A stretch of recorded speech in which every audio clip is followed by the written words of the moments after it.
Assalamualaikum warahmatullahi wabarakatuh. Semangat pagi. Oke, kalau saya bilang semangat pagi, tolong dijawab dengan kepalan tangan. Pagi, pagi, pagi 3 kali ya. Seperti itu. Saya ulangi. Semangat pagi. Pagi.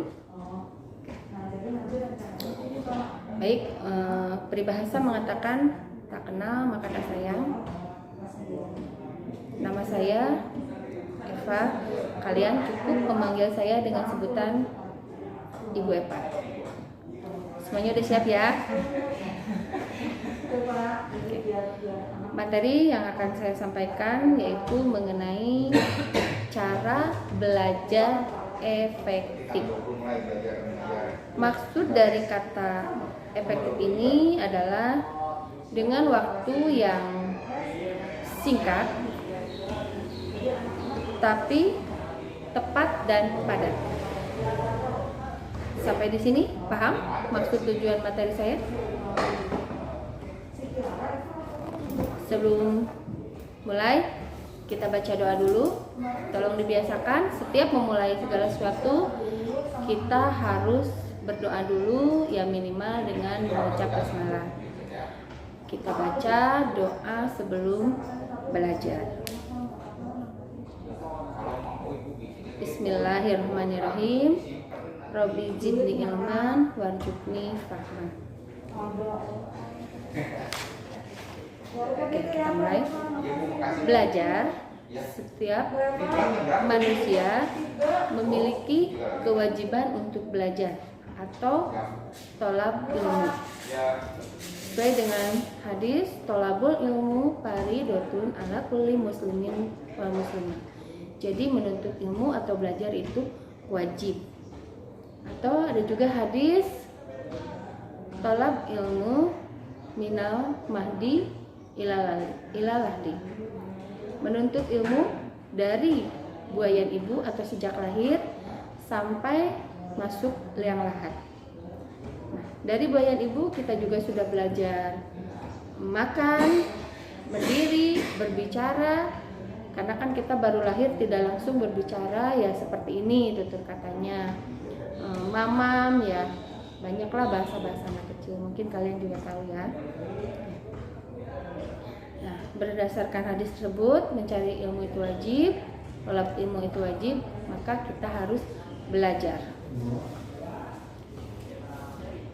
Sayangnya, meskipun belajar sebenarnya telah kita lakukan sehari-hari, banyak orang yang masih berasumsi bahwa belajar merupakan hal yang tidak menyenangkan. Mereka menganggap tidak menyenangkan, padahal anggapan ini justru membuat belajar menjadi kurang efektif. Oleh karena itu, yang akan saya sampaikan membahas belajar efektif. Yang pertama, menurut psikolog. Bagaimana cara belajar efektif menurut psikolog? Ada 15 poin. Yang pertama, rasakan kebutuhan belajar. Kalau kita butuh dalam kondisi apapun, tentunya kita harus belajar, betul? Ya. Yang kedua, dimanapun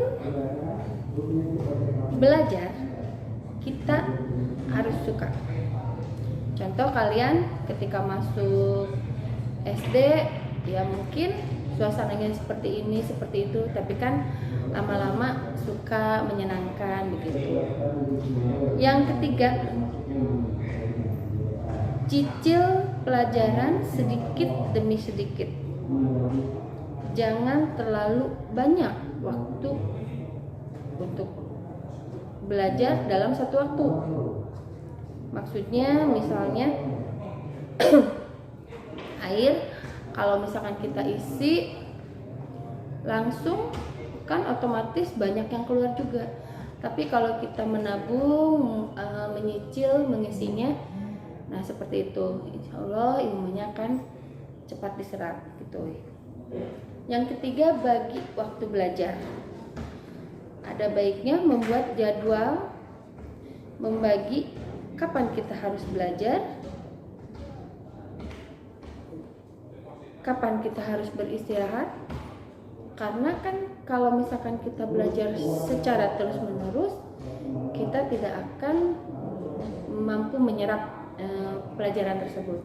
Tapi kalau kita selingi dengan refresh dulu, istirahat dulu, apapun yang kita pelajari itu akan mudah masuk. Yang keempat, berdiskusi. Kenapa berdiskusi juga merupakan salah satu cara belajar dengan efektif? Karena kan dengan berdiskusi kita bisa bertukar pikiran, artinya tidak monoton. Kalau hal yang monoton itu kan berarti membosankan. Kalau berdiskusi kan ada masukan, sharing dari teman kita gitu. Yang keenam, cari cara yang membantu konsentrasi. Berkaitan dengan poin sebelumnya, gaya belajar orang memang berbeda-beda. Mungkin kalian juga pernah melihat teman ataupun kakak kalian, pokoknya di sekitar lingkungan kalian, orang itu menghafalnya ada yang diam saja, dipahami tulisannya, ada juga yang sambil bersuara, Undang-Undang Dasar Negara Republik Indonesia, misalnya seperti itu. Jadi cari cara yang membantu konsentrasi. Kalau misalkan saya atau teman kalian itu dengan memahami tulisan, misalnya alhamdulillah, arti dari alhamdulillah, segala puji, misal seperti itu, lillah. Nah, gitu. Jadi perkata, pertulisan itu akan memudahkan, membantu konsentrasi, mengingat, menghafal, dan memahami. Oke, poin yang ketujuh. Poin yang ketujuh ini seperti yang sudah saya sampaikan barusan. Jadi si pelajaran tersebut bukan hanya dihafalkan, tapi dipahami juga. Bisa membedakan ya antara menghafal dan memahami. Kalau hanya menghafal itu bisa jadi suatu saat kita tidak bisa merubahnya. Maksudnya kalau salah tetap salah seperti itu. Tapi kalau misalkan sudah paham, kemungkinan sedikit untuk menjadi salah begitu. Contoh kalau hanya menghafal atau hafal teksnya.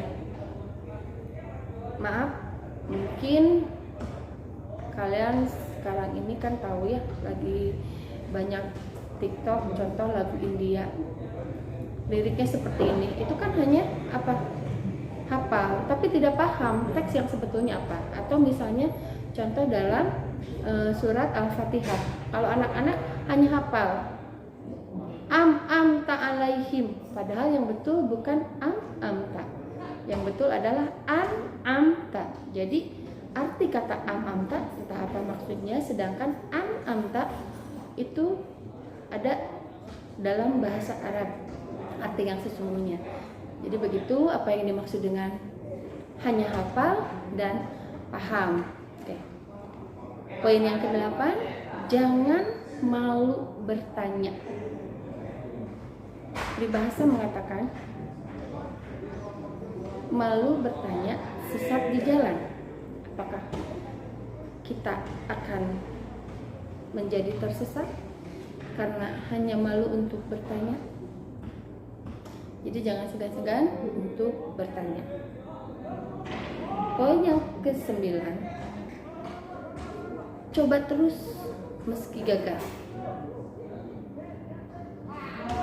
Sudah gagal tapi dicoba lagi. Ini maksudnya dari arti dari kegigihan, dengan semangat mencoba lagi, suatu saat pasti akan sukses gitu. Yang ke-10, sukai mata pelajaran.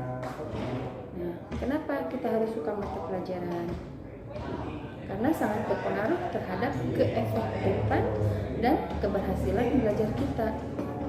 Dengan menyukai pelajaran atau ilmu tersebut, kita akan lebih bersemangat untuk menerima dan menyerap ilmu yang didapat.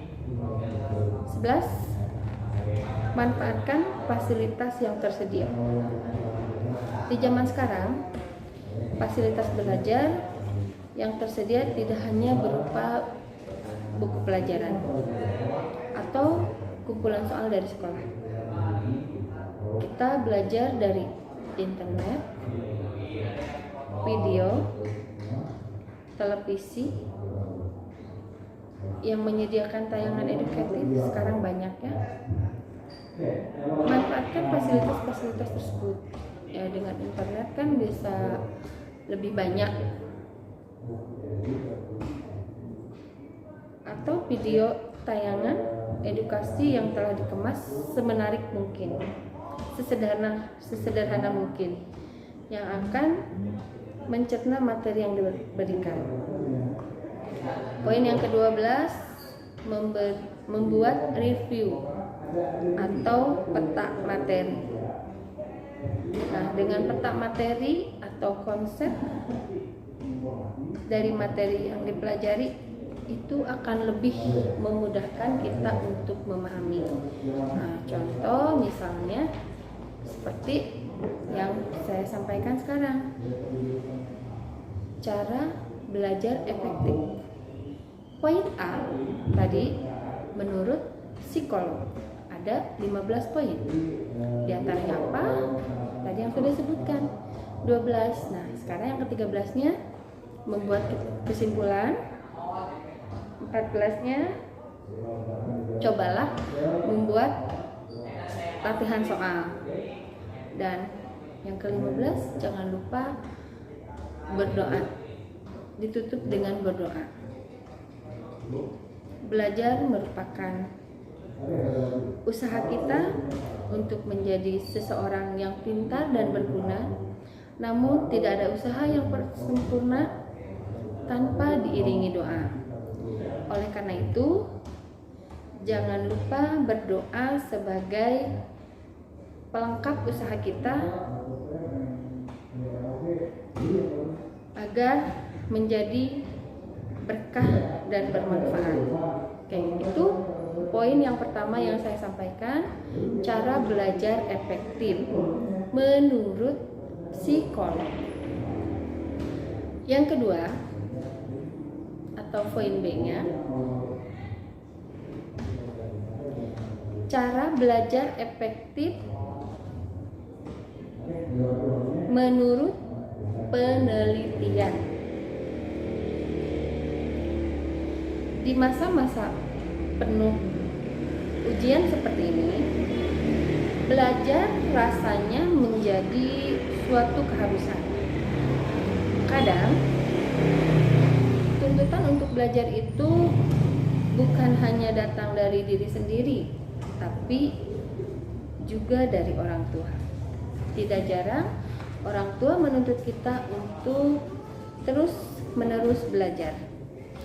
Setelah 8 jam seharian belajar di sekolah, sorenya masih harus ikut les tambahan. Lalu demi mengejar nilai bagus, malamnya masih harus begadang. Masalahnya, apakah cara belajar seperti itu efektif? Jawabannya tentu tidak. Benar kan? Karena apa? Kita sudah terlalu lelah. Seperti itu. Seringkali sebagai orang dengan belajar secara terus-menerus membuat orang jenuh. Oke. Yang pertama, metode belajar terbaik dan efektif adalah dengan berolahraga. Teknik terbaik dengan berolahraga. Kenapa? Karena otak itu akan bekerja dengan baik kalau kita sambil berolahraga. Maksudnya olahraganya ya bukan berarti yang berat-berat gitu.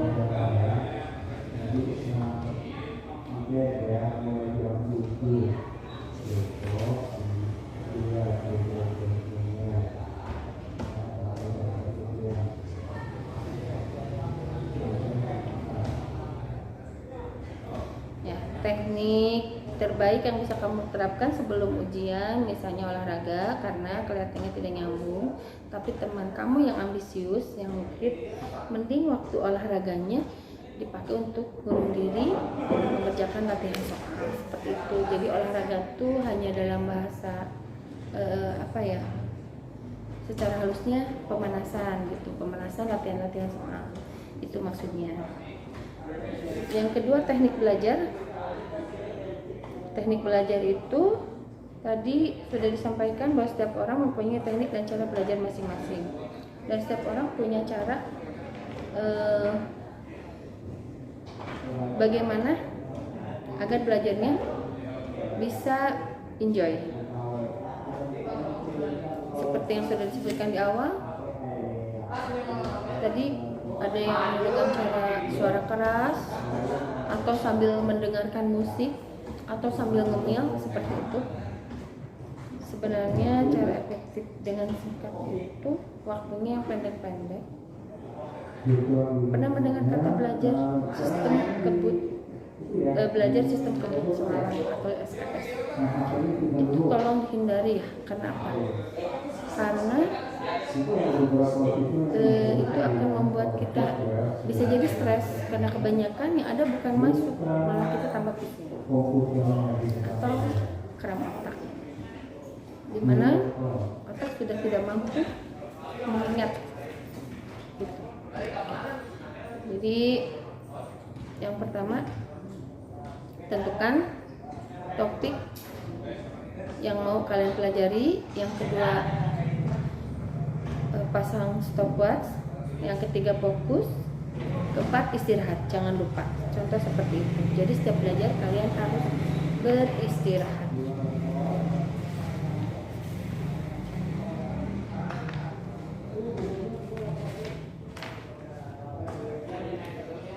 Oke, menurut Bayman, tipe orang suka belajar sambil berinteraksi. Cobain cara Bayman. 4 tahapan. Yang pertama, pilih sebuah topik. Yang kedua, ajarkan topik dengan bahasa sederhana atau meringkas mungkin ya, seperti itu. Yang ketiga, cek mana yang perlu penjelasan, yang kamu harus cari. Misalnya bahasa ini kurang paham, dicari dulu penjelasannya. Dan yang keempat, diulangi lagi. Oke, mungkin itu saja yang bisa saya sampaikan pada kesempatan ini. Tugas tolong dicatat, perhatikan. Dari awal sudah memperhatikan ya. Mengenai cara belajar yang saya sampaikan tadi, yang pertama adalah menurut psikolog, yang kedua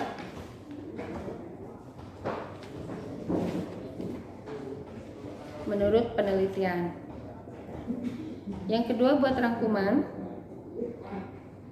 yang ketiga bagaimanakah menurut pendapatmu berdasarkan psikolog atau penelitian, mana yang sulit kamu lakukan. Tolong berikan penjelasannya.